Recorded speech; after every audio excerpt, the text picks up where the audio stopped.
Every morning, Ramu sat cross-legged on platform 3 of the bustling railway station. His skin was darkened by the sun, and the lines on his face told stories of hardship. With a tin bowl in hand, he reached out to the endless stream of commuters, hoping for a coin or a leftover snack. Most days, he received just enough to eat. On others, he slept hungry beneath the rusting metal roof.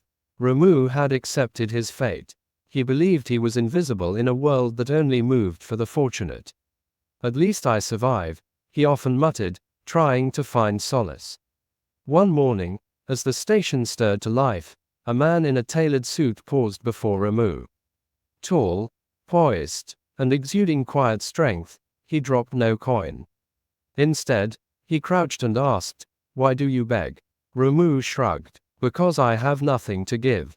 The man nodded slowly, then said, "If you can't give, then you have no right to ask." With that, he rose and disappeared into the crowd. The words struck Ramu like thunder.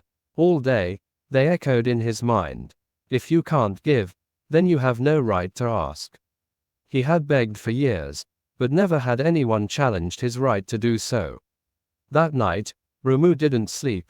The next day, instead of begging, Ramu wandered through the flower market nearby. With the few coins he had, he bought a handful of fresh marigolds. As he walked back to the station, he felt unsure, foolish, even. But when he saw a woman sit beside him to wait for her train, he smiled and gently offered her a marigold. Surprised, she smiled back, took the flower, and dropped a 10-rupee note into his bowl. The warmth that surged through Ramu wasn't from the money. It was the look in her eyes, the small joy he had sparked. That evening, he bought more flowers. Each day, Ramu bought more flowers, offering them with a smile. "A blessing for your journey," he'd say. Slowly, his reputation grew. People looked for the flower man of platform 3. Children waved at him, regular commuters greeted him, some even returned the flowers with shy smiles.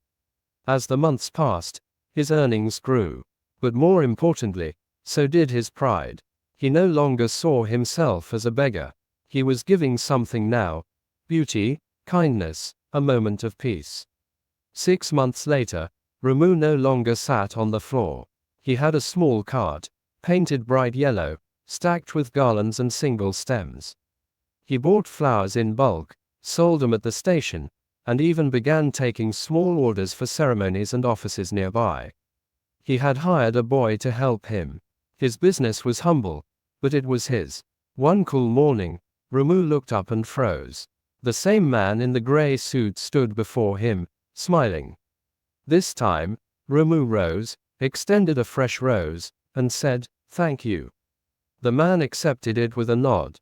"So, you learned how to give." Ramu smiled. "And that's when I stopped needing to ask."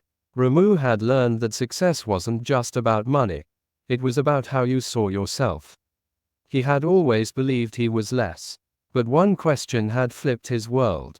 Giving, even something small, had given him purpose.